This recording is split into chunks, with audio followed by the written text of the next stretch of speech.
पर्वताप्रमाणे पातक करणे, वज्रलेप होणे अभक्तासी. नाही जासी भक्ती तो पतित अभक्त, हरिसी न भजत दैवहत. अनंत वाचाळ बरळी ती बरळ, त्या कैसे निगोपाळ पावे हरी. ज्ञानदेवाप्रमाण आत्मा हा निधान, सर्वाघटी पूर्ण एक नांदे. रामकृष्ण हरी. मला वाटतं जगाच्या पाठीवर हा एक मराठी चित्रपट आला होता आणि त्याच्यामध्ये खूप सुरेख गाणं होतं. देहाची तिजोरी भक्तीचाच ठेवा, उघडदार देवा आता उघडदार देवा, अशा अर्थाचं ते गाणं आहे. चित्रपटाचं नाव कदाचित चुकेल, पण गाणं ते आहे नक्की. त्या गाण्यातल्या काही ओळी मला माऊलींच्या हरिपाठाच्या आजच्या विवेचनात वापराव्या वाटतात. होय, मी आज चक्क गाण्याच्या ओवी वापरतोय. उजेडात होते पुण्य, अंधारात पाप, ज्याचे त्याचे हाती आहे कर्तव्याचे माप, अशा त्या ओळी आहेत. आणि आणखी एक ओळ त्याच्यामध्ये, मणी चोरट्याच्या कारे भीती चांदण्याची. लक्षात, उजेडात होते पुण्य, अंधारात पाप, आणि आणखी एक ओळ, मणी चोरट्याच्या कारे भीती चांदण्याची. पिते दूध डोळे मिटुनी जात मांजराची. म्हणजे या ओळी यासाठी सांगतोय की हरिपाठातला आजचा अभंग या ओळीत संपून जातो. पहाट होऊ लागली, सूर्य उगवू लागला की अनेकांना हुरूप येतो, जाग येते, छान वाटतं. आजचा दिवस सुरू झाला ही भावना असते. आपापल्या कामाला लागायचं असतं. पण या चांगल्या माणसांच्या शिवाय कोणी चोर असेल तर? पहाट होऊ लागली, तांबडं फुटलं की त्याच्या मनात मात्र अस्वस्थता येत असते. त्यामुळं सूर्योदय, प्रकाश ही गोष्ट चांगल्या माणसांना कधी आवडत नसते, कधीच आवडत नसते. पापांच्या राशी उभा करणाऱ्याला, पर्वता एवढी वज्रलेपासारखी पाप असणाऱ्या माणसांना कधी सूर्य उगवावा असं वाटत नसतं. कधीच त्याला अज्ञानाचा अंधार दूर व्हावा असं वाटत नसतं. हीच तर गंमत आहे. ज्याला ईश्वर कळतो, त्याच्या अज्ञानाचा अंधार दूर झालेला असतो, त्याचं ज्ञानाकडची वाटचाल सुरू झालेली असते. वाईट वाटतं ते पाप्यांना, म्हणून ईश्वराची प्राप्ती करून देणारा संत जवळ आला की सज्जनांना चांगलं वाटत असतं. हे चांगलं वाटणं काय आहे हे लक्षात घेतलं पाहिजे. सर्वाभूती परमेश्वर असतो. सर्वाभूती आपण सांगितलं ना की माऊली तर म्हणाले होते की सगळीकडं परमेश्वर आहे, तो सगळ्यांच्या मध्ये अस्तित्वात आहे. माऊलींची असंच एक आणखी एक आहे, ज्ञानदेवाप्रमाण आत्मा हा विधान, सर्व घरी पूर्ण एक नांदे. सर्वा घरी पूर्ण एक नांदे. तो सगळ्यांच्या घरात एकच आहे आणि आपण मात्र वेड्यासारखं त्याचा शोध घेत फिरू लागलो. तो कुठे आहे, तो कुठे आहे, तो कुठे आहे. कसा सापडेल बरं?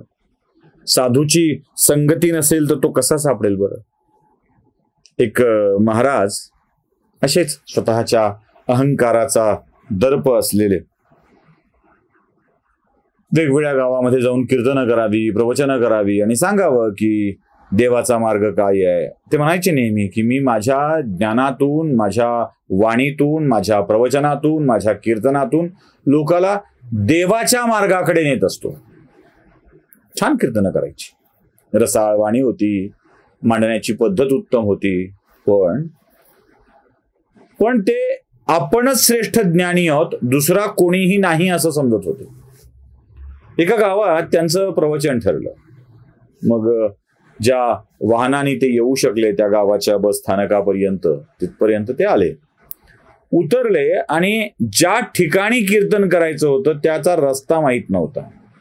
तिथे एक माणूस मातीमध्ये काम करत बसलेला होता. आपलं साफसफाई नीट करणं सगळं, अगदीच कळकट मळकट पोशाख होता त्याचा. आणि त्याला त्यांनी असं तुच्छतेनं विचारलं, अरे कळकट माणसा, तुझ्या गावातल्या मारुतीचं मंदिर कुठे आहे, पार आहे कुठे आहे, तुला माहित आहे? त्यानं बघितलं असं, जी महाराज माहित आहे की. सांगतोस कुठे आहे ते? महाराज बारीक बारीक बोळं आहे त्याची, नाही पोचता यायचं तुम्हाला. ते म्हणाले तू मला पोचता येणार नाही का म्हणतोयस? तू ओळखलं नाहीस मला मी कोण आहे ते? ते म्हणाला नाही जी, नाही ओळखलं, माफी असावी. त्यावेळेला व्हॉट्सअप, युट्यूब, फेसबुक फेमस नसावं, नाहीतर मग लोक दिसलं की बघितलं म्हणले असते, हो बरोबर ओळखतो.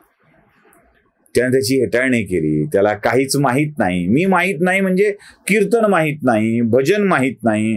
मग भजन कीर्तन माहीत नाही तर परमेश्वराचा मार्ग माहीत नाही. आणि तू असा अज्ञानी, घाणेरडा, नालायक अशा अर्थाने ते महाराज त्याला बोलू लागले. त्यानं बिचाऱ्याने आपल्याकडून काय अपराध घडलाय असं म्हणून तो ऐकू लागला. म्हणाला आपल्यासारख्या ज्ञानी माणसाला समजतं जी, माझ्यासारख्याला कुठून करणार आहे काय ते? बरं ठीक आहे, तू जरा तुझं काम बाजूला ठेव आणि मारुतीच्या पारापर्यंत मला नेऊन सोड. त्याच्या बाजूला एक घर आहे, तिथे मला जायचं आहे आणि संध्याकाळी माझं प्रवचन आहे. मग त्यालाही बिचारा नवीन आलेला माणूस, एवढा ज्ञानी प्रवचनकार, त्याला घेऊन जावं म्हणून निघाला. तो चालता चालता म्हणाला महाराज एक विचारू का? ते म्हणले विचार की. म्हणजे महाराज जर तुम्हाला खरंच आमच्या मारुतीचा पार कुठे आहे ते माहित नाही, मारुतीचं मंदिर कुठे आहे ते माहित नाही. ते म्हणा नाही म्हणतो तुला सोबत येतं ना मूर्खा. ते म्हणाला महाराज ज्या माणसाला आमच्या गावच्या मारुतीचा पार माहित नाही तो परमेश्वराचा मार्ग काय सांगणार आहे? म्हणजे ज्याला थेट परमेश्वराकडे जायचा मार्ग माहित आहे त्याला गावच्या मारुतीकडे जायचा मार्ग कसा माहित नाही? मला तर तुमच्या ज्ञानाविषयी शंका वाटायला लागली. हो, ज्याला ईश्वराकडे महाराज तो म्हणतोय ना, तो माणूस ज्याला देवाकडे जायचा मार्ग माणसातून जातो, माणसाच्या आत्म्यातून जातो. म्हणा महाराज तुमच्या एवढं ज्ञान तर मला नाही, पण एखाद्या माणसाच्या मनातून त्याला जिंकून आपलंसं करून पुढे जाणं किती चांगलं असतं. हो, जनांचं अर्जन करत जा, जनार्दन सापडेल. जनांचं अर्जन करत जा, जनार्दन सापडेल. ही साधी सरळ व्याख्या तुम्हाला जर कळली नसेल महाराज, तर परमेश्वराची प्राप्ती कशी होणार आहे तुम्हाला? महाराजाला आपली चूक लक्षात आली असावी आणि महाराजांनी सांगितलं सौहार्दपणा, आत्मीयता जपली पाहिजे. उगाच कोणाला तू वाईट आहेस, तू खराब आहेस असं म्हणून जमणार नाही. असं म्हणून कसं चालेल? महाराजांनी ठरवलं की आता आपल्याला लोकांना आपलंसं करायला हवं. आणि महाराजांनी परमेश्वराच्या प्राप्तीचा मार्ग कोणता शोधला असेल तर तो सौहार्द दाखवणे, आत्मीयता दाखवणे, आपल्याशी जोडून घेणे. कुणाविषयी द्वेष नको, तिरस्कार नको, स्वार्थाची भावना नको. हेच तर आहे परमेश्वराकडे जाण्याचं सर्वाभूती असल्याचं लक्षण समजणं. आपली अडचण काय झाली माहित आहे? आपण अडकलो सोवळ्यामध्ये अडकून पडलो. आणि या सोवळ्यातून बाहेर पडून स्वतःला उच्च स्तरावरचं समजून दुसऱ्याला खालच्या स्तरावरचं समजण्याने ईश्वराची प्राप्ती होत नसते. तो सर्वाभूती आहे हे लक्षात आलं पाहिजे. रामकृष्ण हरी.